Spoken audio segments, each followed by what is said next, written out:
एक बार एक गांव में एक बूढ़ी औरत रहती थी। उसका आगे पीछे कोई भी नहीं था, इसलिए वो अपने घर पर अकेली ही रहती थी। एक बार उस गांव में एक संत आए। उस बूढ़ी औरत ने महात्मा जी का बड़े ही प्रेम पूर्वक आदर सत्कार किया। जब महात्मा जी जाने लगे तो उस औरत ने महात्मा जी को कहा, महात्मा जी, आप तो ईश्वर के परम भक्त हो, कृपया करके मुझे कोई ऐसा आशीर्वाद दीजिए जिससे मेरा अकेलापन दूर हो जाए, क्योंकि अब अकेले रह रहकर मैं उब चुकी हूं। तब उन महात्मा जी ने मुस्कुराते हुए अपनी झोली से बाल गोपाल की एक मूर्ति निकाली और उस बूढ़ी औरत को देते हुए कहा, ये लो, आज से यही आपका बालक है। इनका अपने बच्चे की तरह प्रेम पूर्वक लालन पालन करती रहना। उस दिन के बाद वो बूढ़ी औरत बड़े लाड प्यार से ठाकुर जी का लालन पालन करने लगी।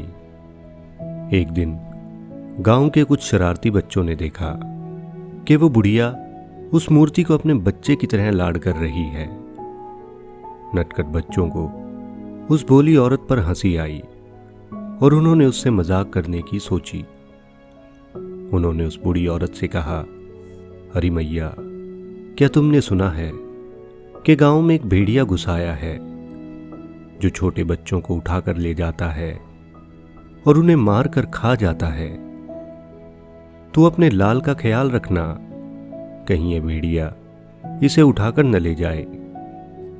अब क्योंकि वह बुढ़िया बड़ी भोली थी, इसलिए उन बच्चों की शरारत समझ नहीं पाई। उसने अपने बाल गोपाल को उसी समय अपनी कुटिया में विराजमान किया और स्वयं लाठी लेकर दरवाजे पर पहरा देने बैठ गई। और इस तरह वो बुढ़िया अपने लाल को भेड़िए से बचाने के लिए पूरा दिन भूखी प्यासी उस दरवाजे पर पहरा देती रही। और ऐसा करते करते कई दिन बीत गए और इस तरह वो बूढ़ी औरत लगातार 5 दिनों तक बिना पलक झपकाए अपने बाल गोपाल की भेड़िए से रक्षा के लिए पहरा देती रही। उस भोली भाली बुढ़िया का ये भाव देखकर ठाकुर जी का हृदय प्रेम से भर गया। इसलिए अब ठाकुर जी को उस मैया के प्रेम का प्रत्यक्ष रूप से आनंद लेने की इच्छा हुई। अब भगवान बड़ा ही सुंदर रूप धार कर वस्त्रों से सुसज्जित होकर उस बूढ़ी माई के पास आए। ठाकुर जी के पांव की आहट सुनकर वो बूढ़ी औरत डर गई कि कहीं दुष्ट भेड़िया तो नहीं आ गया। माई ने अपनी लाठी उठाई और उस भेड़िए को भगाने के लिए खड़ी हुई। तभी श्याम सुंदर ने कहा, अरे मैया, मैं तेरा वही बालक हूं जिसकी तुम रक्षा कर रही हो। बूढ़ी औरत ने कहा, चल हट, तेरे जैसे बहुत देखे हैं, तेरे जैसे सैकड़ों मैं अपने लाल पर नौछावर कर दूं, चल भाग यहां से। ठाकुर जी मैया के इस प्रेम भाव और भोलेपन को देखकर बहुत ज्यादा प्रसन्न हुए। ठाकुर जी ने मैया से कहा, अरे बोली मैया, मैं त्रिलोकीनाथ भगवान हूं, मुझसे जो चाहे तू वर मांग ले, मैं तेरी भक्ति से बड़ा प्रसन्न हूं। बूढ़ी माई को अब जाकर थोड़ा यकीन हुआ और वो बोली, अच्छा, अगर तुम सच में भगवान हो तो मैं आपको 100 प्रणाम करती हूं।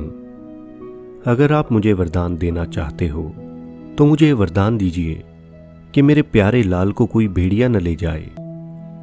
अब ये सुनकर ठाकुर जी और ज्यादा प्रसन्न हुए और बोले, तो चलो मैं तुझे और तेरे लाल को अपने निजधाम ले चलता हूं, वहां भेड़िए का कोई भय नहीं है। और इस तरह प्रभु उस बुढ़िया को अपने निजधाम यानी स्वर्ग ले गए। तो दोस्तों, आज की ये कहानी उन लोगों के लिए एक बहुत बड़ी सीख है जो लोग ये सोचते हैं कि भगवान को पाने का स्थान मंदिर, मस्जिद, गुरुद्वारा और चर्च ही है, लेकिन असल में ऐसा बिल्कुल भी नहीं है।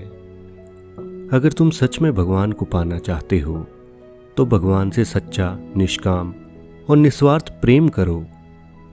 दोस्तों, ये कहानी हमें बताती है कि जैसे इस कहानी में वो छोटी सी भगवान की मूर्ति थी और वो बुढ़िया उसकी अपने प्राणों से भी बढ़कर उसकी रक्षा कर रही थी, बिल्कुल ऐसे ही तुम्हारे और इस संसार के हर व्यक्ति के अंदर भगवान का अंश होता है और हमें भी उस बुढ़िया जैसे काम, क्रोध, लोभ और अहंकार रूपी भेड़िए से उस ईश्वर के अंश की रक्षा करनी चाहिए।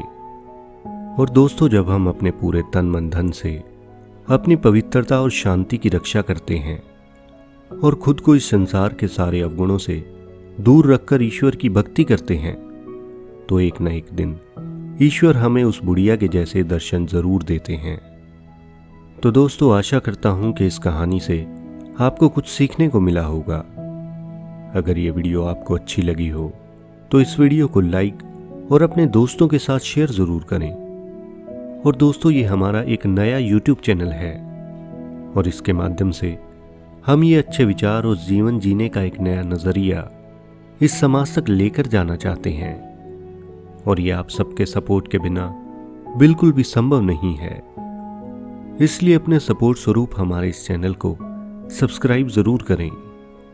तो मस्त रहें, स्वस्थ रहें और देखते रहें माई स्टोरी स्टेशन की नई नई वीडियोस। धन्यवाद।